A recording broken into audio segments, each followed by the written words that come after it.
Hello again. We've got a huge football spy for you today, as every club in the Premier League is under status orders for the start of the January transfer window. Here's a star. They say that Arsenal defender Kolo Touré wants out because he's fallen out completely with Gallas and believes Arsene Wenger is siding with the French defender. Gunners fans, who would you rather keep? As usual, desperate Man City, that's what we're going to call them from now on, are monitoring development. Spy understands that they've targeted 5 players in this window. One of them is Wayne Bridge at Chelsea. The Express say that desperate Man City are mulling over an £8 million bid for the Chelsea reserve left-back, who must surely want to move on if he's got any ambition. Interesting piece this, as it says that if Chelsea decide not to sell, then City will move for Bayern Munich's classy fullback Philipp Lahm. It also says that City are about to gazump Arsenal's move for the Newcastle keeper Shay Given. Whatever happens with that one, Joe Hart, who currently keeps goal for desperate Man City, must surely know now that his days are numbered. Back to Chelsea though, this is a huge story from one of the Daily Mail's top men, Neil Ashton.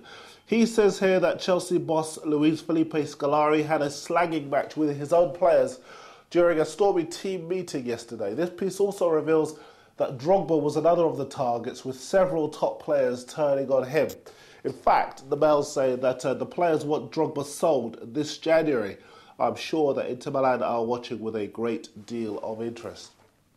Now, time for your messages, and we're going to have 3 batches today, as there are so many. We start on our blogs page, and Gunners Forever wants to see Arshavin and Sporting Lisbon's Veloso at Arsenal. He also says here, why are you saying that Arsenal need a new striker? In my opinion, Van Persie, Eduardo, and from time to time, Adebayor will get plenty of goals. Well, if you're going to take advantage of the very slim title chance that you have, Gunners, you have to win the title. And to do so, you're going to need strikers who score goals all of the time, not just some of the time. Another post from someone simply called Arsenal, who says that, why is everyone saying that Arsenal need a defensive midfielder when Diaby is perfect for the role?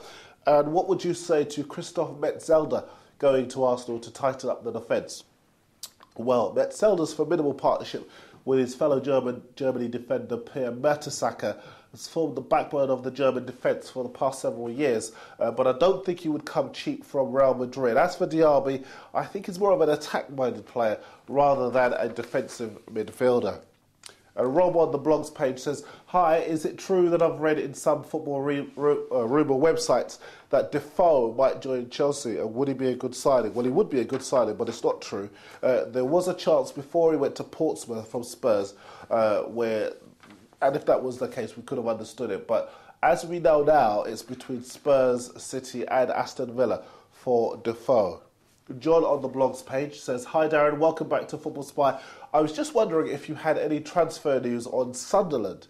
We haven't been linked with anyone since Keane left, which is a bit strange and a bit annoying. Well, the emphasis has been on securing points on the table and some stability with the signing of Ricky Sabrasia as the new manager. I don't think they're going to make too many signings in January, although I have heard that El Hadj Diouf might be leaving to go to Blackburn. One other post on our blogs page will take Izam. He says, where is Nani? Is he going to be leaving? No, he's injured at the moment, and I'd imagine there's no chance of him being sold in January. Lots more stories to bring you on this bumper final edition of Spy on the last day of the year. Now, you Arsenal fans, you spent all of last summer begging me to bring you news of Arsenal buying anyone.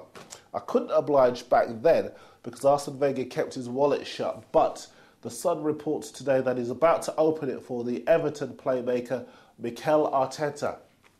It cost around £12 million.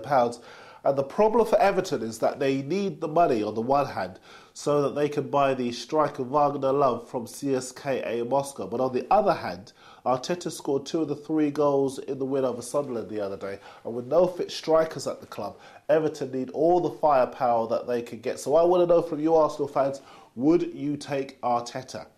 2 other Arsenal stories for you Gunners fans, and one good, one bad. First the good.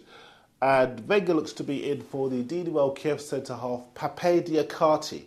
Now, if you don't know about him, he's 24, he's got a Senegalese passport, and, according to The Sun, he's regarded as one of the best centre-halves in the Champions League so far this season. Arsenal do need defenders. He looks a good one. But the bad news for Arsenal fans is in the Telegraph. They've got Arsene Wenger insisting that Nicholas Bendtner will not be sold to Spartak Moscow or any other club in the January transfer window. Now, Bendtner was booed by sections of the home crowd when he started against Portsmouth on Sunday. Unsurprisingly, he didn't score, but Wenger's keeping faith with him. Let's see if money talks. Some more of your messages, and this time we'll take them from the Daily Mirror channel. I asked Arsenal fans yesterday who they'd prefer out of Given and Almunia, and Sean the Man's from Dublin. He says, "Hey Darren, great show. I think Given will be a fantastic addition to the team. Although Almunia's performances have been solid this season, bar the Spurs game, I get the impression a few clangers are around the corner. So the sooner the Gunners have the second best keeper in the world, the better. P.S. Bring on Arshavin." Mark G. Carter wants to know who I think Spurs should buy or loan this window. Well, Defoe from Portsmouth obviously would definitely strengthen the side, but he would cost too much. Portsmouth wants silly money for him. The Bordeaux striker, Fernando Cavanaghi, has a very good goals record. I would go for him. He would be much more realistically priced for Spurs.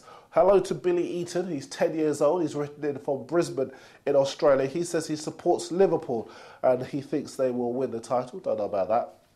And I asked you yesterday who you thought the first player to move clubs would be in this January transfer window. Glad says, I think Pennant, the Liverpool goalkeeper Itangi, or Defoe will leave first. Hedging your bets just a little bit there. Some more stories for you, and Tottenham seem to have decided enough is enough and are moving in with the heavy artillery for a raid on Portsmouth. The Guardian say they've made a combined £30 million bid for Defoe, Glenn Johnson and Peter Crouch. But Pompey, they've rejected the bid, say the Guardian, because they're worried about being relegated if all three players leave. Quite interesting though, Pompey say that the bid significantly undervalues, their words, all three players. In other words, flash some more cash and we might think about it. Another player staying put for the time being is West Ham's Scott Parker. The Times say that the Hammers are fighting tooth and nail to hold on to their best players, blah, blah, blah, blah, blah, blah, blah. But everyone knows that if they get a really decent offer, he's gone as well as any other player at Upton Park. Don't really know why I brought you that one. Glad to see the return of the Times' window watch, by the way. To celebrate, I'm going to show you a couple of different stories that they've got today. They say that the Blackburn and Spurs have been offered the former Liverpool forward Luis Garcia. He's fallen out of favour at Atletico Madrid, but he did have a good goals record when he was at Anfield. Middlesbrough and Fulham are also interested in taking him back to the Premier League. Also, West Ham, they're going to let the misfiring Italian striker Davide Di Michele return to the arena. No surprise there, not scored since September in his second match.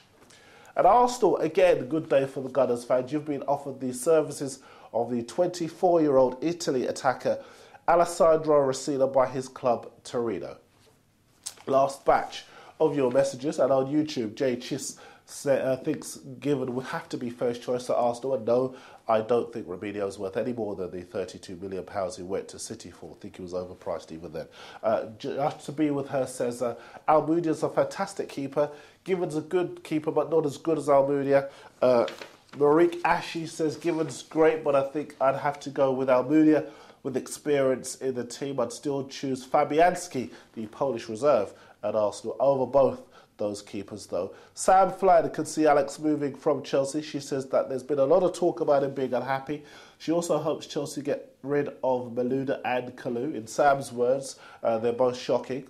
But Footy Arsenal disagrees. He says, no offence, but Kalou's a good player. He's still young. He's still got a lot to learn, but he can still be a good player in the future. Footy Arsenal also says Joe Cole should move out because he's just an average player. His words, in Chelsea, I bet Abramovich can supply enough money for Chelsea to buy a world-class winger. We'll see.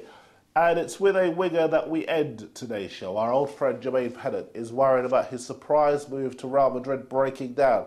It seems Madrid have come to their senses and realised that if you buy cheap, you buy twice. So they're now interested in Wigan's Luis Antonio Valencia for around £20 million. And the winger is interesting. Still, I'm off to see if I can get Jermaine Pennant's agent to represent me. He's obviously got some very good deals up his sleeve. I'll see you next time.